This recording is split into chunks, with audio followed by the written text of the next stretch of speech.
Memisahkan fiksi dan fakta di Papua mungkinkah?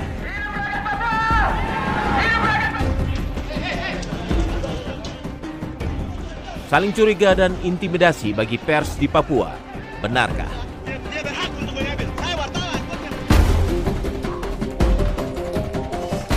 Seperti apa realitas kebebasan pers di Papua?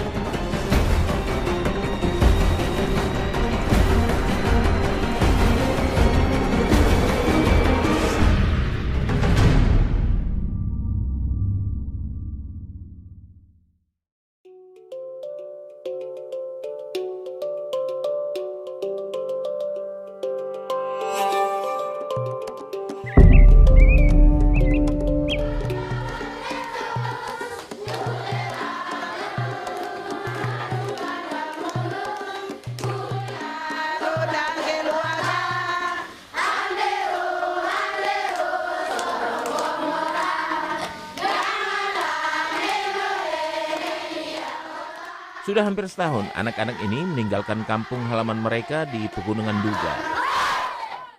Harapan orang tua di sana, saya harus bantu mereka. Iya. Sekolah darurat di Wamena ini didirikan untuk membantu keluarga-keluarga yang hengkang dari Duga akibat meningkatnya ketegangan pasca pembunuhan 19 pekerja pembangun jalan Trans Papua oleh sayap militer organisasi Papua Merdeka. Karena kami tidak bisa kembali Bapak. Di sana sudah kuasai dari TNI Polri, jadi kami siap belajar di sini. Iya. Kami tidak bisa kembali ke kampung lagi.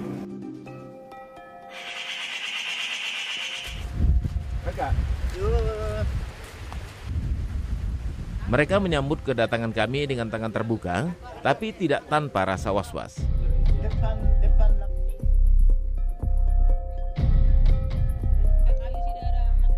Nelirak nanduk ndakiri ke abu ndiga memang matu gelar kejar abu ndik masalamana abu lak ni jual nuna lak yit ndik ngala ama salamana nges khala bako ngala rama lo bokki tula irba iberu nunu irba abu kan nanduk bra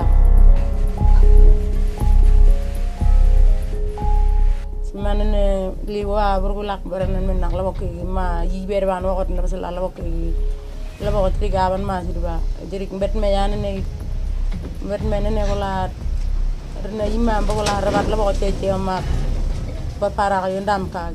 Akar konflik Papua terjadi sejak kemerdekaan Indonesia tahun 1945. Pada tahun 1949 saat Belanda mengakui kemerdekaan Indonesia, Belanda menolak menyerahkan Papua. Indonesia di bawah Soekarno terus memperjuangkan Papua menjadi bagian Indonesia. Tahun 1962, Belanda menyerahkan wilayah Papua ke PBB dengan syarat harus ada referendum untuk Papua. Tahun 1969, Indonesia di bawah pengawasan PBB melakukan penentuan pendapat rakyat Papua atau PEPERA.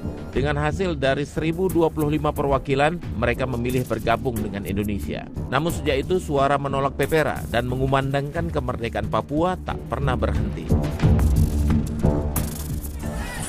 Dampaknya jelas pada kinerja pers Papua. Saling curiga menjadi bagian dari tantangan wartawan di Papua. Tidak ada lagi hal-hal seperti ini. Karena Papua situasinya seperti begini, wartawan-wartawan kami kadang-kadang yang orang asli Papua itu terhambat kalau melakukan tugas sebagai wartawan. Misalnya kalau mau liput demo Papua Merdeka atau apa itu wartawan-wartawan kami berapa kali kena masalah ya. Victor Mambor adalah aktivis media dan salah satu pendiri media lokal Jubi yang sering dianggap berseberangan dengan suara pemerintah. Kami juga bertemu dengan pendiri media lokal Suara Papua yang sering menyuarakan berita berbeda dengan informasi resmi dari pemerintah.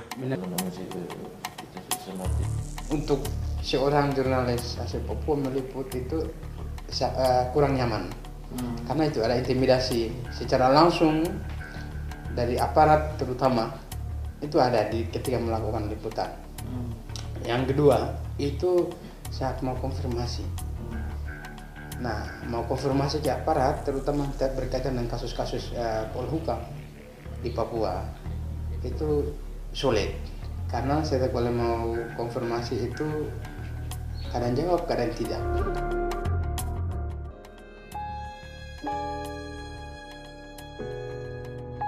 Pekerja media yang datang dari Jakarta juga harus menghadapi rasa curiga dari kedua kubu yang bertikai, apalagi bila meliput isu-isu yang genting. Dandi Laksono adalah pembuat film dokumenter yang kerap membahas soal Papua. Filmnya, Alkine Mokie, berusaha mengungkap berita terkait pemogokan 8.000 pekerja Freeport Indonesia dari 22.000 karyawannya pada tahun 2011. Papua salah satu daerah yang menurut saya unik ya untuk jurnalis atau filmmaker indie seperti kami. Karena di daerah lain mungkin jika Anda ingin meliput sebuah komunitas di mana Anda ingin mengangkat kisah komunitas itu biasanya cenderung welcome. Tapi di Papua pengalaman sejarah dan politik mereka membuat mereka curiga pada siapapun yang asing, yang dianggap asing. Salah satu contoh ketika kami membuat film Alkine Mokie tentang pemogokan buruh Freeport tahun 2011. Ada 8.000 buruh Freeport yang mogok ketika itu. Tidak mudah, bahkan kamera kami disita ketika itu oleh karyawan Freeport sendiri. Tapi kemudian dikembalikan. Tapi kemudian ternyata pengalaman ini nggak ada apa-apanya dibanding ketika saya berurusan dengan aparat keamanan Indonesia sendiri misalnya. Selain kamera disita juga isinya dihapus gitu. Jadi ada beberapa bagian di film Alkine Mokie yang dihapus karena merekam kekerasan aparat ketika itu. 2 kaset kami disita aparat keamanan yang kami buntuti terus sampai akhirnya dikembalikan. Media asing juga mengalami kesulitan serupa bila meliput di Papua. Haidar Afan pernah diusir keluar Papua saat meliput bersama wartawan BBC warga negara Australia. Ada semacam asumsi bahwa kita ke sana adalah untuk kepentingan asing. Dan tidak cukup penjelasan bahwa posisi kita itu independen, tidak memihak katakanlah pemerintah Indonesia maupun dari pihak organisasi Papua Merdeka.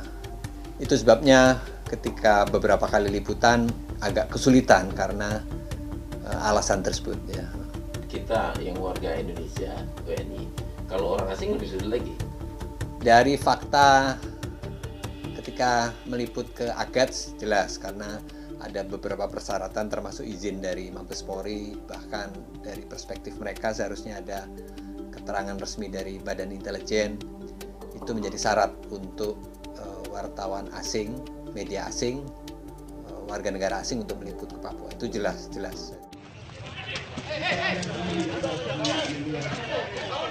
Bagi wartawan lokal, kecurigaan kadangkala berakhir dengan kekerasan. Misalnya kalau mau liput demo Papua Merdeka atau apa itu wartawan kami berapa kali kena masalah ya. Ada yang dipukuli, ada yang ditangkap, ada yang bully, ya secara verbal banyak.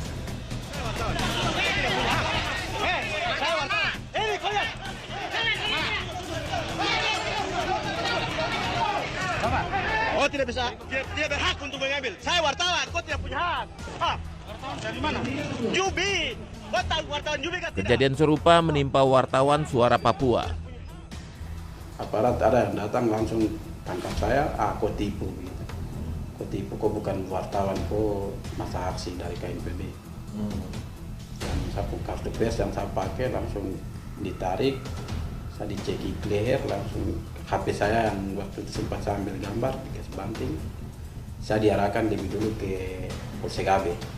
Ya kita Aji, karena Aji mencatat kasus-kasus kekerasan terhadap wartawan secara keseluruhan, otomatis yang di Papua itu juga kita catat. Dan kalau di Papua kan kekerasan paling banyak itu kan kekerasan fisik sebenarnya. Kekerasan fisik dan intimidasi. Namun baik polisi maupun tentara menyatakan mereka berkomitmen melindungi masyarakat termasuk wartawan. Terjadi kekerasan misalnya pemukulan terhadap wartawan, komitmen Polda untuk menyelesaikannya bagaimana? Ya, jadi begini, jangan semua dengan masyarakat. Kemarin terjadi kekerasan yang dilakukan oleh rekan kami yang ada di Nabire, di Merauke. Di Merauke terhadap warga masyarakat. Sekarang dia dipidana, sekarang sudah tahap 2. Rekan kami karena perbuatannya dia harus mendekam di rutan. Komitmen itu ada gitu ya? Kita akan laksanakan. Kita sesuai, apalagi di hukum kita, pasti kita hukum, kita sesuai dengan kita punya SOP. Nah, ketika ada pelanggaran dengan anggota kita, ya kita tidak ragu-ragu, kita memberikan tindakan kepada anggota kita. Tindakan hukum.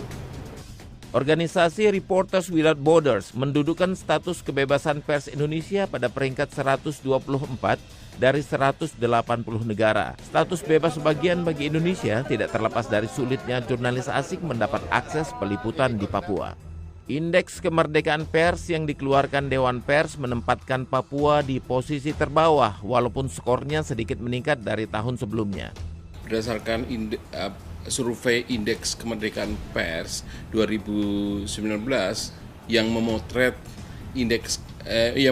kemerdekaan pers 2018 itu menunjukkan ada peningkatan meskipun belum dikatakan besar, tapi bagi Dewan Pers itu peningkatan yang cukup signifikan.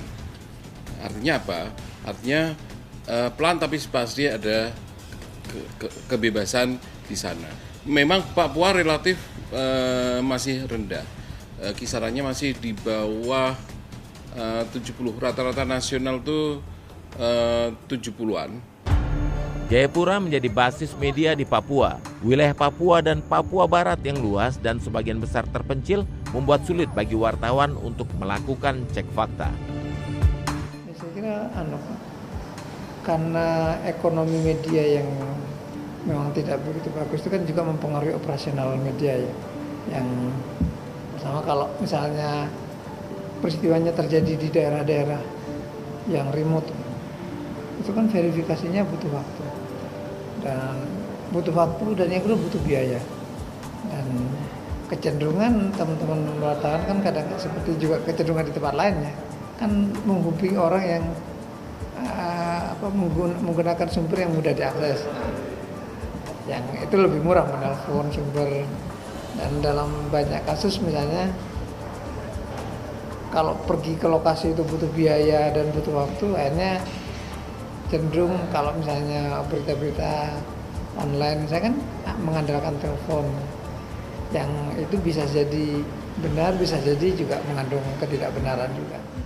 Kami kesulitan untuk mendapatkan akses. Misalnya kalau peristiwa itu terjadi di luar Papua, di daerah-daerah pegunungan, di daerah pedalaman, kami itu susah mendapatkan gambar. Cerita pun kami akan dapat di pihak kedua atau ketiga. Kami tidak bisa wawancara langsung dengan para pelaku-pelaku. Satu-satunya akses ke sana hanya melalui transportasi udara seperti pesawat ataupun helikopter kalau kita bekerja sama dengan pihak TNI dan Polri. Sulitnya, bila menumpang transportasi aparat, muncul anggapan informasi yang didapat hanya menyuarakan kepentingan satu pihak. Terakhir saya ke Nduga itu, saya pulangnya ikut helikopter tentara. Ya difasilitasi begitu, wartawan untuk pergi ke Nduga. Ya, kalau seperti begitu kan susah kita membuat liputan. Dan akhirnya kita juga berutang pada aparat kan, kita mau tulisan tidak baik, yang sebenarnya tidak bisa karena kita naik, mereka bawa kita ke sana. Walaupun menurut aparat upaya mengontrol informasi tidak pernah ada. Kalau ada tuduhan seperti itu, saya mau katakan itu tidak benar, ya. Karena selama ini semua media yang menulis di wilayah Duga, Wamena itu tidak ada kami kontrol, ya. Tulisannya pun tidak ada yang kami setir. Ya, bahkan kami berikan kebebasan. Bisa nanti dicek kepada beberapa media. Kami adalah seorang anak bangsa, berjuang demi tulang belulang di atas tanah Papua. Tabloid Jubi sempat memuat pernyataan sayap militer OPM dan aparat tidak meminta Jubi untuk menurunkan video ini. Videonya itu dapat dari mana? Saya dikasih sama mereka. Saya kan ketemu. Lah, saya kan di Nduga. Di Nduga.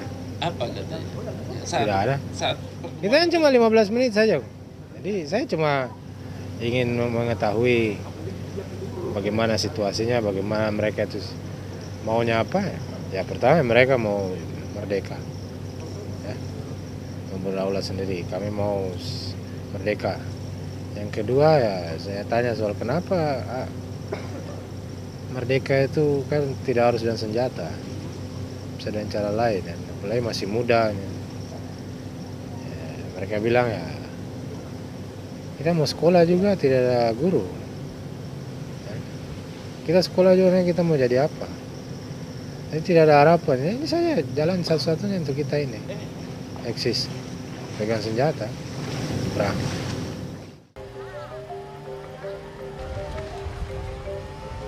Akibat sulitnya cek fakta, informasi yang berkembang antara satu pihak dan lainnya bisa jadi sangat berbeda.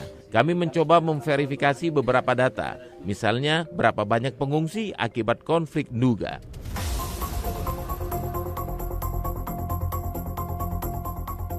Kalau dari saya itu 8.000 pada saat kita bagi itu. Mereka ada di rumah-rumah sekitar, setelah kami cek itu ada sekitar 40-an titik.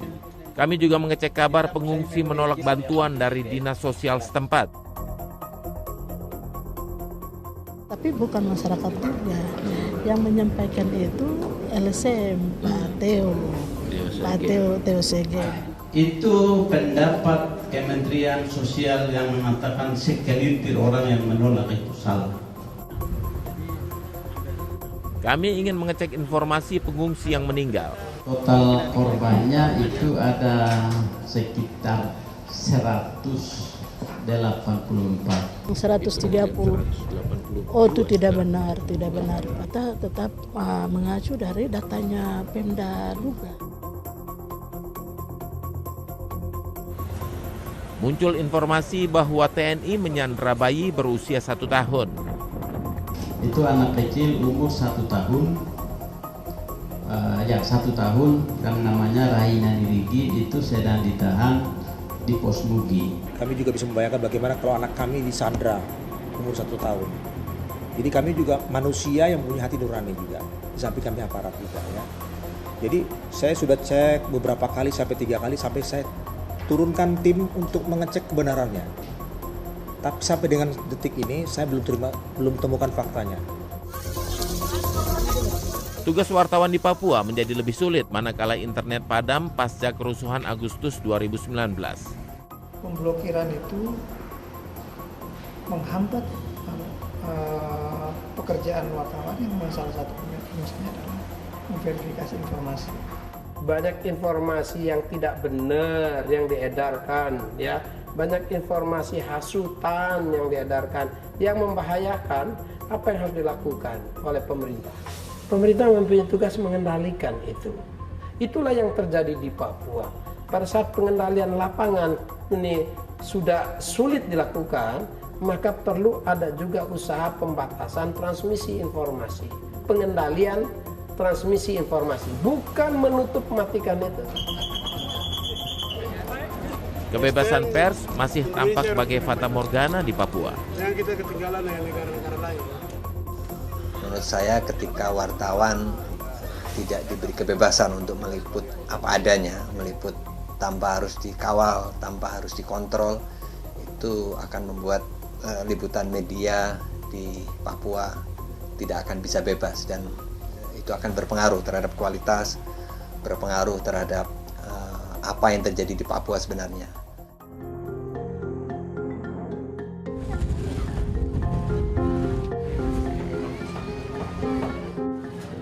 Pemberitaan yang adil dan berimbang dapat berdampak pada warga Papua. Kebebasan pers di Papua penting karena itu dalam jangka panjang akan mendorong pemerintah membuat kebijakan yang benar tentang Papua, dan pemerintah Jakarta mendengar apa aspirasi utama orang Papua. Yang pertama harus kita lakukan literasi dan edukasi dengan menggunakan semua agregator-agregator yang ada, ya. Apa kelompok masyarakat, tokoh-tokoh agama, tokoh-tokoh adat, perguruan tinggi, dunia pendidikan, untuk melakukan sosialisasi agar menggunakan internet secara cerdas, ya, menggunakan internet dengan baik, menggunakan internet dan mentransmisikan informasi yang akurat, yang baik bagi masyarakat dan yang bermanfaat bagi masyarakat. Harus di depan. Kalau yang belakang. Sekolah darurat di Wamena ini dinyatakan tidak diperlukan lagi. Murid bisa kembali ke kampung asal atau sekolah umum lainnya. Tapi rasa takut terhadap aparat tetap melekat di benak para pengungsi. TNI Polri yang ada di Kabupaten Duga ini tarik kembali atau pulang kembali, kami boleh naik. Tapi kalau tidak ada, lebih bagusnya kita lepas tanah Papua ini. Kita merdeka sendiri. 50 tahun setelah PPRA, pentingnya pers bebas bukan lagi menjadi pertanyaan, melainkan bagian dari jawaban solusi bagi Papua.